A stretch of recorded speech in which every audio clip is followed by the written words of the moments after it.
Hello students, welcome to Reddy's classes. I am Mr. Patel. I will be teaching you science for standard 10.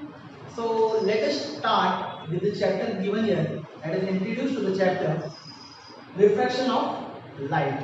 तो सबसे पहले मैं आपको बता दूं ये जो चैप्टर है हमारे बोर्ड में 6 नंबर पर है। अगर सिलेबस देखा जाए तो ये 6 पोर्शन पर एक्ट करता है। This belongs to physics. जैसे आपको पता है आपका साइंस का जो टर्म है वो 3 पार्ट्स में डिवाइडेड है। पार्ट 1 में आपको बस मिलेगा फिजिक्स और केमिस्ट्री। तो ये जो चैप्टर है रिफ्लेक्शन ऑफ लाइट ये बिलोंग करता है आपका फिजिक्स सेक्शन में। और इसमें से सबसे मेन बात बता दूं तो सबसे पहले ओवरऑल 40 मार्क्स के वेटेज में से ये चैप्टर 7 मार्क्स विद ऑप्शन आता है और 5 मार्क्स विदाउट, मतलब 5 मार्क्स डेफिनेटली इस चैप्टर का ओवरऑल वेटेज है। 7 मार्क्स विद ऑप्शन आता है, 5 मार्क्स विदाउट ऑप्शन आता है, मतलब 5 मार्क्स का तो आपको इसमें से आएगा ही। तो सबसे पहले मैं आपको बता दूं, let us start with the main topic of chapter refraction of light. तो सबसे पहले रिफ्रैक्शन एंड ये सब बताने से पहले मैं आप लोगों को सबसे मेन पार्ट है जो इसका वो है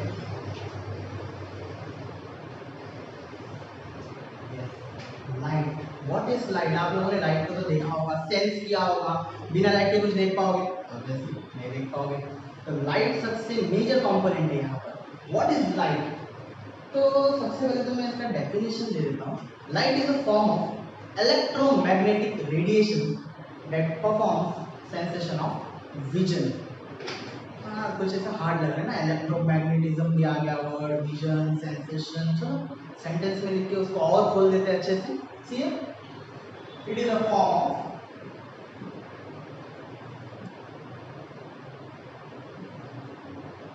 EMR।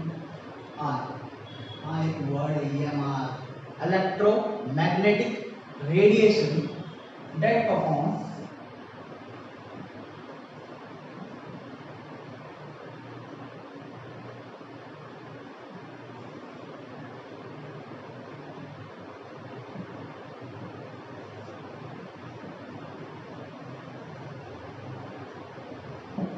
Light is a form of electromagnetic radiation that performs sensation of vision।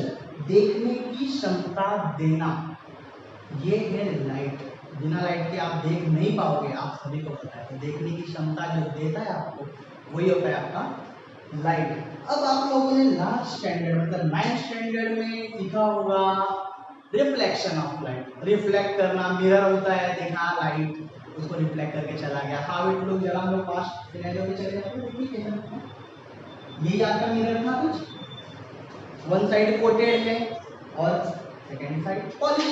तो यहाँ पर whenever light is incident on any of the surface, देखिए लाइट इंसिडेंट हो रही है तो यहाँ पर क्या होता था, इट गेट्स रिफ्लेक्टेड, मतलब ये कुछ ऐसा होके चला जाता था। हाँ, विद इन एन एंगल होता था। अगर incident what we call this, ये पास्ट है आपका 9th स्टैंडर्ड है, थोड़ा ज़्यादा नहीं टाइम हुआ, अभी तो पास हुआ एग्जाम आप लोग सी नहीं प्रमोट हुए। तो आई इज द इंसिडेंट रे, यहाँ तो इसको बोलते हैं हम लोग इंसिडेंट रे। और ये जो एंगल है, angle could be theta. Geometry में सीखा रहेगा थीटा, यहाँ पर भी सीखोगे। Then that angle is called angle of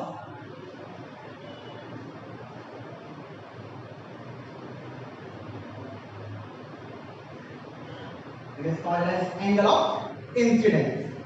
Similarly, अगर मैं आगे बात करता हूँ, ये लाइट क्या हुई यहाँ पर, ये मिरर था, लाइट आई और रिफ्लेक्ट हो गई, तो हम इसको बोलेंगे R and R is the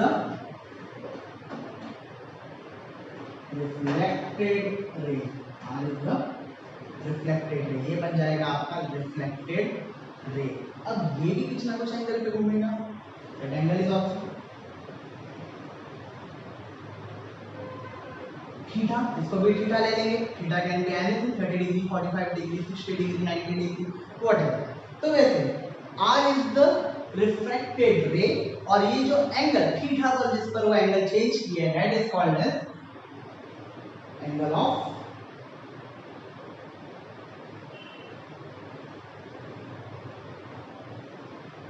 reflection. It is called as angle of reflection. अब यहाँ पे सबसे मेजर पार्ट जो मैं आपको बताने जा रहा हूँ वो है line. This line is called as, इस लाइन को हम बोलते हैं नॉर्मल डिनोटेड बाय एन। ये नॉर्मल जो है लाइन वो आपका इमेजिनरी लाइन है, वो आपको इमेजिन करना है कि वो इन दोनों सब्स्टिट्यूट के सेंटर में प्लेस्ड है।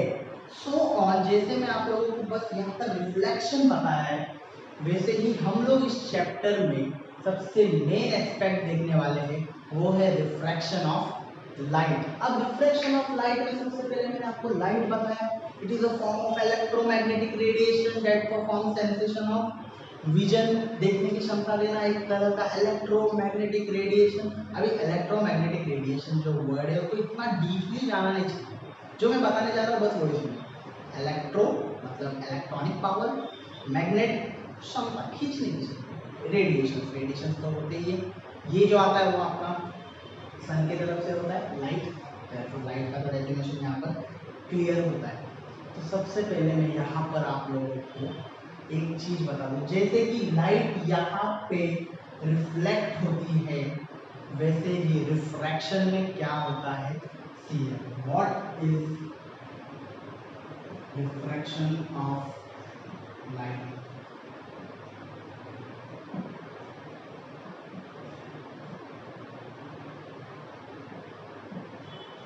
तो आपको सबसे पहले मैं इसका डायग्रामेटिक व्यू बताता हूँ कि कैसा दिखता है ये। सबसे पहले ये एक इमेजिनरी लाइन है, आप लोगों को भी इमेजिन करनी है, सामने भी देख सकते हो आप लोग कैसे दिख रहा है ये। तो सबसे पहले यहाँ पर मैं बनाऊंगा, ऑब्वियसली नॉर्मल बनाऊंगा मैं यहाँ पर। तो यहाँ पे क्या होगा, सबसे पहले I will be making a normal, ये जो हमारी नॉर्मल लाइन है डिनोट करते हैं ऑब्वियसली एन से, मैंने आपको पहले बता दिया था यहाँ पर। अब मैं बोलता हूँ ये जो लाइन सबसे पहले इमेजिनरी लाइन है, वहां पर दो मीडियम्स होंगे। First of all let me introduce some points of mediums. मैं आपको मीडियम्स के बारे में बता दूं, व्हाट आर मीडियम्स। तो यहाँ पर देखो मीडियम होता क्या है। मीडियम कैन बी, हाँ 8 सेकंड में पढ़ा होगा आपको, ये solid,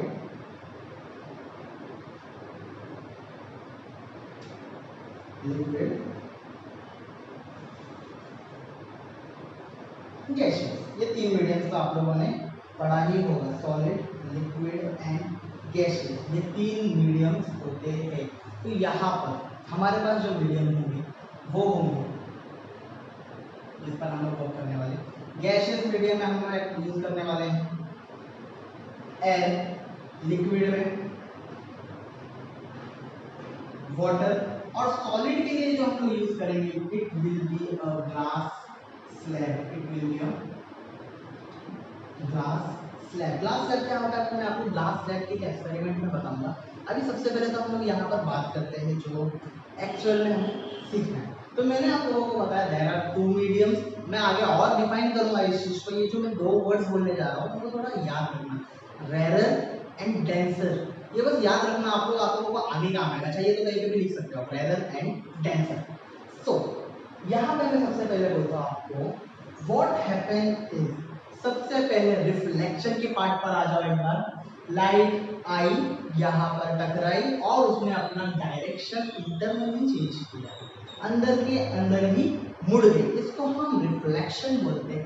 and what does happens in refraction, refraction में क्या होता है, वंस अगेन लाइट आ रही है, लाइट इंसिडेंट हो गई,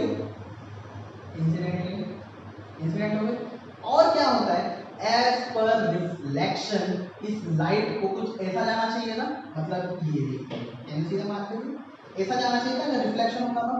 but what happen in refraction, refraction में क्या होता है, वो लाइट थोड़ी बैंड नहीं हुई है, लाइट में बैंड है थोड़ा सा, तो आप लोग को यहाँ पर एक चीज और समझ में आ गया रहेगा कि व्हाट डज हैपन। लाइट ने क्या किया यहाँ पर, लाइट ने अपना डायरेक्शन चेंज कर दिया, लाइट ने अपना डायरेक्शन चेंज कर दिया है यहाँ पर। तो यहाँ पर दिख रहा होगा आप लोगों को once again incident ray, once again reflected ray. तो so in the part refraction of light, मैंने बोला आप लोगों को एक लाइट आई इंसिडेंट की और दूसरे मीडियम में चली गई, मतलब ये जो होगा वो होगा आपका मीडियम 1 और ये जो होगा वो होगा आपका मीडियम 2। पर यहाँ पर मैंने मीडियम बोला सॉलिड, लिक्विड, गैसियस, बट यहाँ पे हमें कौन सा मीडियम चाहिए, we need a transparent medium.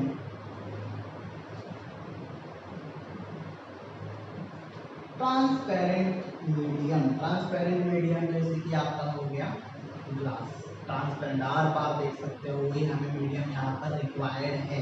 तो यहाँ पे सबसे पहले क्या हुआ, लाइट आई और उसने अपना डायरेक्शन चेंज कर दिया, लाइट आई और उसने थोड़ा सा अपना डायरेक्शन, एक्चुअली इस लाइट को कुछ ऐसा जाना चाहिए था, यू कैन सी अगर देखा जाएगा तो ये लाइट कुछ इस सेंस में जाएगी, बट क्या किया है उसने, डायरेक्शन को थोड़ा सा चेंज कर दिया है। तो यहाँ पर हमारा सबसे मेन रिफ्रैक्शन ऑफ लाइट का जो डेफिनेशन बनता है वो ये है कि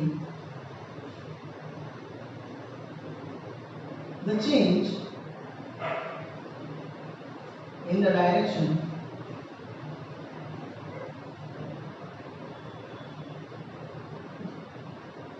of light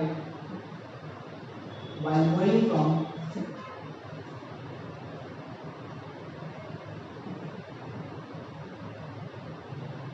one medium to another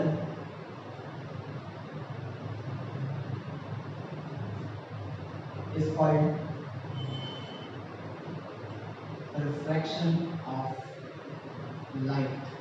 ये जो मैंने डेफिनेशन यहाँ पर दिया है, यही डेफिनेशन आप लोग अगर कोर्स में यूज करेंगे तो भी चलेगा, पूरा एब्सोल्युटली राइट डेफिनेशन है। क्या है, the change in the direction of light while going from one medium to another. पर अब यहाँ पर और बड़ा सा ट्विस्ट आता है, मैंने क्या बोला, हमें कौन सा मीडियम रिक्वायर्ड है, कौन सा मीडियम है, ट्रांसपेरेंट मीडियम। तो यहाँ पर क्या चेंजेस करोगे आप, थोड़ा सा the change in the direction of light while going from one, यहाँ पर ऐड करोगे आप transparent medium to another transparent medium. तो यहाँ पर ये जो मैं पहले सेंटेंस बनाया और फिर ट्रांसपेरेंट को ऐड करने का रिक्वायरमेंट इसलिए था कि आप लोग को समझे, इन केस आप लोग फ्लो में ऐसे ही लिख डालोगे, बट आपको पता होना चाहिए कि ये जो वर्ड है ट्रांसपेरेंट वो सबसे ज्यादा इंपॉर्टेंट है और वो आना ही चाहिए। तो सेंटेंस कैसे बनता है, the change in the direction of light while going from one transparent medium to the another transparent medium is called refraction of light। यहाँ पर होता ही इतना है कि लाइट अपना डायरेक्शन चेंज करती है। तो यहाँ पे मैं इसका एक छोटा सा एग्जांपल आपको देना चाहूँगा कि आपको करना क्या है, ज़्यादा कुछ नहीं करना है, आप लोगों को लेना है बस एक कांच का ग्लास, उस ग्लास को लेकर के, पेंसिल तो सबके घर पे होती है, बड़ी सी पेंसिल ले लेना है, ग्लास में आधा पानी आधा एयर, मतलब ऊपर तो एयर ही रहेगा, पानी डालोगे तो हाफ ग्लास में। तो यहाँ पर मैंने दो ट्रांसपेरेंट मीडियम रख दी।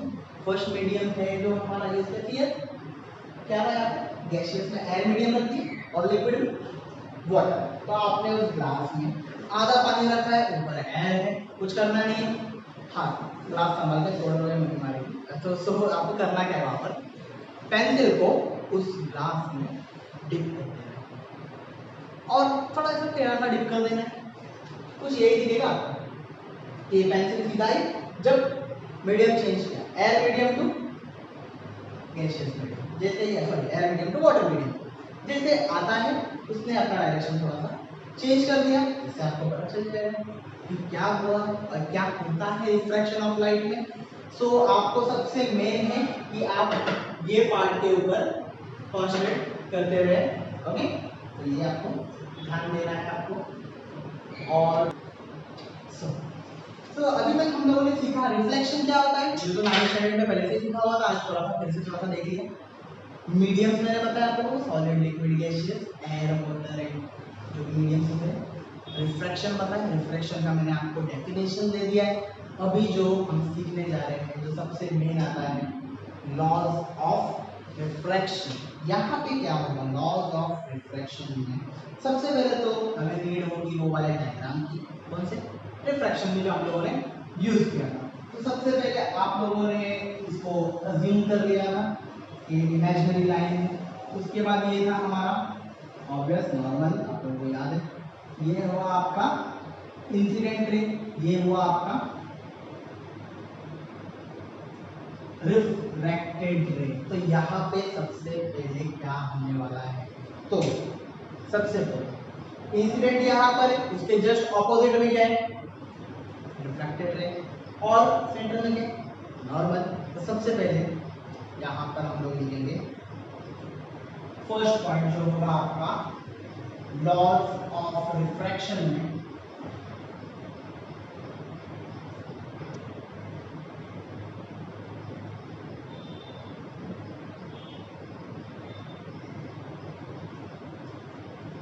तो सबसे पहले आप लोगों को दिख रहा है कि जो इंसिडेंट रे है और रिफ्रैक्टेड रे है वो एक दूसरे से क्या है they are opposite to each other. So सबसे पहले incident ray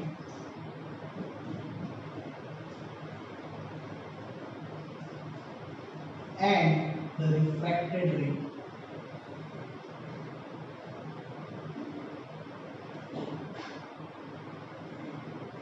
are opposite to the किसके ऑपोजिट है, ये दोनों किसके ऑपोजिट है नॉर्मल के, they are opposite to the normal. तो ये भी आप लोगों को समझ में आ गया। सबसे फर्स्ट पॉइंट जो था incident ray and the refracted ray are opposite to the normal. Second यहाँ पे आप लोग को और एक चीज डायग्राम में दिख पाएगी incident ray normal and refracted ray they all are lying in the same plane, एक ही लेन में एक ही प्लेन में है। तो क्या लिखोगे आप लोग the incident ray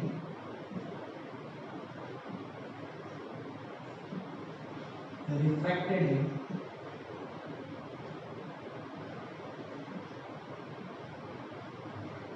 and the normal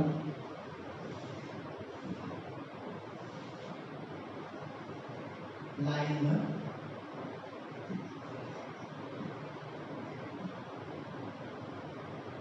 same plane, they lie in the same plane। Easy definition है, यहाँ पर ध्यान देना लॉ है आपको आना ही चाहिए। The incident ray and the refracted ray are opposite to the normal, they are opposite to the normal।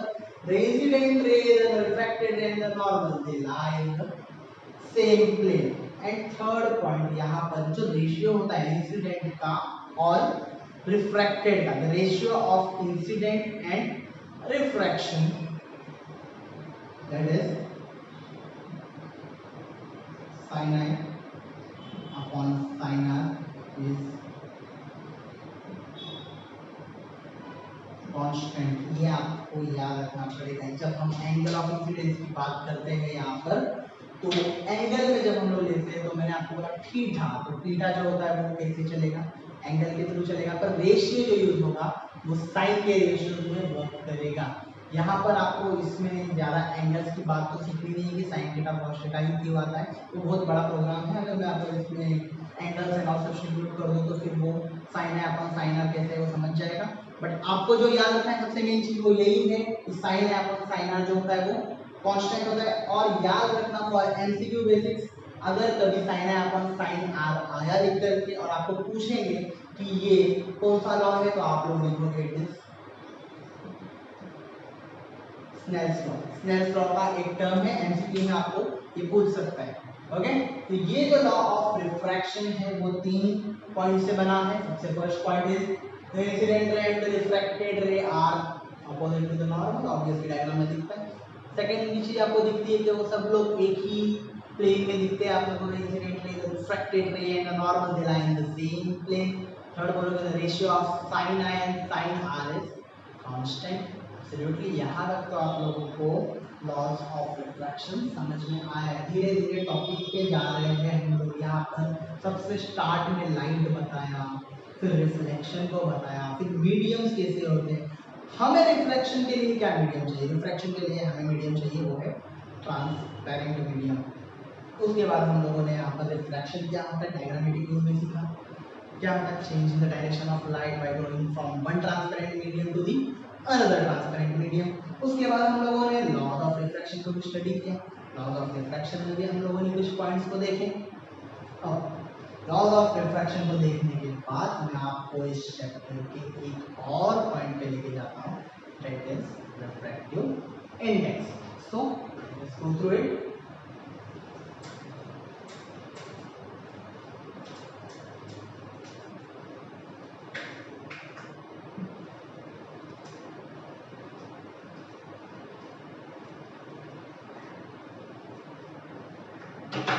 So the refractive index of all the subjects and objects are different. Air का refractive index कुछ और होगा, water का कुछ और होगा, mercury, gold, silver, जो भी चीज़ें आपको देखोगे, पानी तो केरोसिन, सबका एक रिफ्रैक्टिव इंडेक्स बनाया हुआ होता है। और वो रिफ्रैक्टिव इंडेक्स क्या होता है सबका अलग होता है। सबसे मेन बात तो ये जाननी है आपको। सेकेंडली आप लोगों को जो मैं रिफ्रैक्टिव इंडेक्स बताऊंगा तो वो यहाँ पे तीन चीज़ों पर एक्ट करने वाला है। तो वो तो मीडियम्स में एक्ट करेगा। तो मैं आप लोगों को सबसे पहले मीडियम के बारे में थोड़ी सी और बातें बता देता हूँ।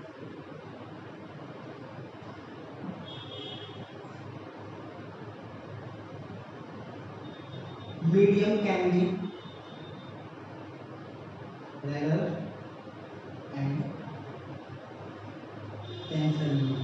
ओके, तो आपको तो पता ही सॉलिड में जो पार्टिकल्स होते हैं वो कुछ ऐसे बाउंडेड होते हैं, लिक्विड में जो पार्टिकल्स होते हैं वो थोड़ा ऐसे होते हैं, और गैसियस के तो आपको पता ही है कुछ। तो ये तीन पार्ट्स हैं जो आपको समझने हैं मीडियम के। इसी से मैं आपको बताऊंगा कि रेयर मीडियम क्या होता है और डेंसर मीडियम क्या होता है। What happens you can see in solid all the bodies are एक दूसरे से बहुत पैक्टली पैक्ड, उनके जो पार्टिकल्स है दे आर पैक्ड। लिक्विड में भी देख सकते हो, गैसेस में भी देख सकते हो। तो वैसे ही मैं आप लोगों को और कुछ बताने जा रहा हूँ कि रेयर और डेंसर को डिफाइन कैसे करोगे। तो याद रखना, रेयर मीडियम में जो पार्टिकल्स होते हैं वो दूर दूर होते हैं, और डेंसर मीडियम के जो पार्टिकल्स होते हैं वो एक दूसरे से थोड़े से क्लोजली पैक होते हैं। इन द सेंस आप लोगों को इतना चीज तो समझ में आ गया है कि रेयर मीडियम में जो है वो आपका एयर ही मोस्टली आएगा, और डेंसर मीडियम में आपको बाकी के जो सॉलिड कॉन्स्टिट्यूएंट है। ओके, तो रेयर और डेंसर यहाँ पर पता चलते हैं। अब मैं जो आपको बात करने जा रहा हूँ रिफ्रैक्टिव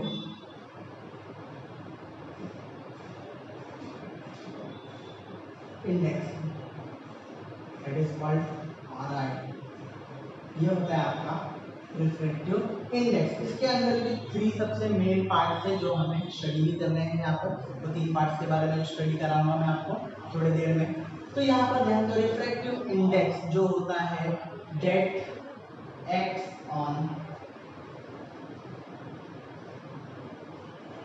वेलोसिटी ऑफ लाइट। वो एक्ट करता है वेलोसिटी ऑफ लाइट के थ्रू, कि velocity of light first medium में कितनी है और सेकेंड मीडियम में कितनी है। तो इसके फॉर्मूले बहुत इजी है, आपको बस ध्यान देना है यहाँ पर। अगर from first refractive index to second, दोनों का रिफ्रैक्टिव इंडेक्स अलग होता है, तो क्या लिखूंगा यहाँ पर, velocity of light in medium to with respect to velocity of light in medium 1। ये जो रेशियो होता है वो उल्टा लिखा जाता है, कैसा लिखेगा ये 1/2 is v2 upon v1। तो वैसे ही अगर v2 upon v1 है इन द सेम सेंस 2/1, मतलब रिफ्रैक्टिव इंडेक्स के लिए क्या होगा, हाँ दिमाग तो लगा ही चुके होंगे कि अगर 1 और 2 2 1 होता है तो इसके अंदर क्या आएगा v1 upon v2। एब्सोल्युटली ऐसा ही होगा। यहाँ पर वेलोसिटी ऑफ लाइट, तो मीडियम में जाने वाली वेलोसिटी क्या है तो उससे आपको पता चल जाएगा। ओके, तो जब भी आप लोग न्यूमेरिकल सॉल्व करोगे आप लोगों को यही फॉर्मूला को अप्लाई करना है, यही फॉर्मूला काम आएंगे जो कि आप लोगों को न्यूमेरिकल सॉल्व करने में हेल्प करेगी। And the third is for absolute refractive index. Absolute refractive index में क्या होता है, वहां पर होता है वैक्यूम मीडियम, वहां पर होता है vacuum medium. Absolute refractive index के बारे में जो मैं है आप लोगों को थोड़ी देर से बताऊंगा, उसके अंदर आप लोगों को पता चल जाएगा। आपको मैं बता देता हूँ थोड़ा सा। एब्सोल्यूट रिफ्रैक्टिव इंडेक्स याद रखना, इसके अंदर कौन सा मीडियम यूज होता है, vacuum medium. Vacuum medium is what, there is no presence of air, air का प्रेजेंस वहां पर ना हो, मतलब वहां पर एयर का प्रेजेंस ही नहीं है। ओके, तो ऑक्सीजन की जगह नाइट्रोजन है नहीं, कुछ भी नहीं होगा, एयर जैसा कोई भी कॉन्स्टिट्यूएंट वहां पर नहीं होगा। तो आपको यहाँ पर लिखना होगा सर एब्सोल्यूट रिफ्रैक्टिव इंडेक्स जो है वो आपका वैक्यूम मीडियम में वर्क करता है। Okay, so on. तो आगे मैं आप लोगों को थोड़ा सा और इसको एनहेंस करते हुए आगे बढ़ाते लेके जा रहा हूँ। यहाँ पर आप लोगों को मैंने बोला कि 3 फॉर्मूले आप लोगों को यहाँ पर बताया है, तो वैसे 3 और जो है laws with respect to what, mediums, rare and denser. So here we are going to deal with mediums. जैसे मैंने आप लोगों को रेयर मीडियम और डेंसर मीडियम के बारे में बताया, वैसे ही यहाँ पर होता क्या है एक्चुअल में वो अभी हम लोगों को सीखना है। सी यार क्या होगा, सबसे पहले मैं यहाँ पर याद रखूँ 3 चीज़ों के बारे में बताने वाला हूँ, तो कॉलम में आगे थोड़ा सा आप लोगों को समझने के लिए एक बहुत। तो यहाँ पर सबसे पहले ऑब्वियसली एक इमेजिनरी लाइन और नॉर्मल को ले रहे हैं। तो यहाँ पर ध्यान दो, सबसे पहले होता क्या है, लाइट इंसिडेंट हुई, लाइट इज इंसिडेंटेड। अब याद रखना rare medium to denser medium, second from denser medium to rarer medium, and thirdly normal।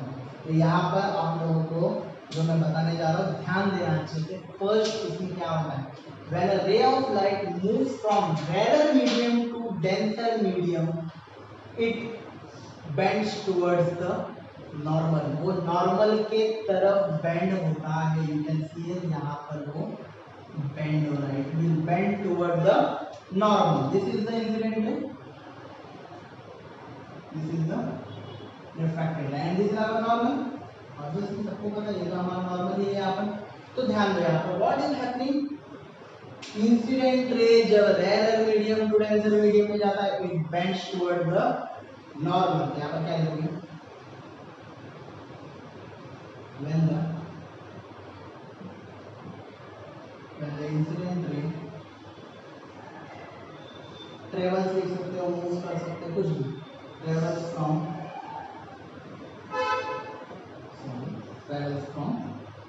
rarer medium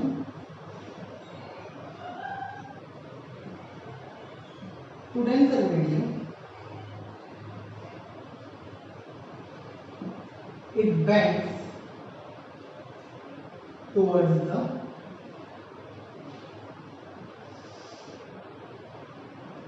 normal।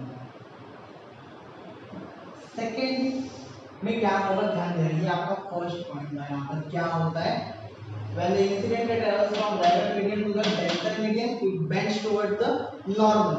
Second part में क्या होता है आप लोगों का कि ये रे ऑफ लाइट इंसिडेंट आया, अगर ये यहाँ पर नॉर्मल की तरफ बेंड होता है it will from denser to rare में वो it will go away from the normal, वो नॉर्मल से थोड़ा दूर चला जाएगा। हाउ, तो इसका डेफिनेशन कैसे लिखेंगे हम लोग, व्हेन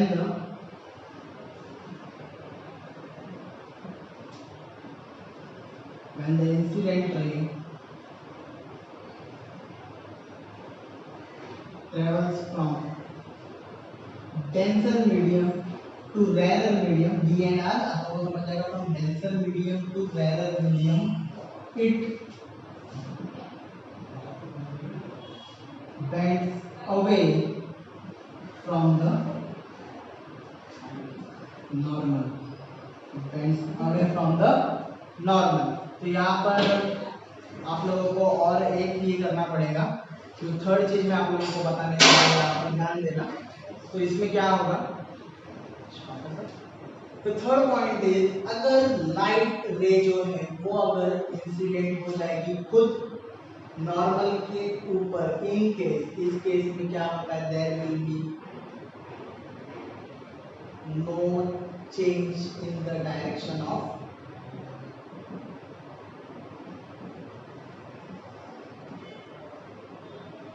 लाइट। इसमें मैंने इसको ऐसे क्यों लिखा है, तो आप लोगों को समझने के लिए कि दो फैक्टर्स ऐसे थे जहां पर लाइट अपना डायरेक्शन चेंज करती है, किधर पे, एक बार नॉर्मल से थोड़ा पास आ जाती है, एक बार नॉर्मल से थोड़ा सा दूर चली जाती है, ये दो केसेस हैं। और थर्ड केस में अगर लाइट का रे नॉर्मल पर इंसिडेंट हो जाए, there will be no change in the direction of light, वो वहीं से निकल जाएगी। That's it. हम लोग अभी नेक्स्ट लेक्चर में आप लोगों को आगे का सिखाएंगे, जो होगा प्रेजेंट स्टेट से स्टेटमेंट।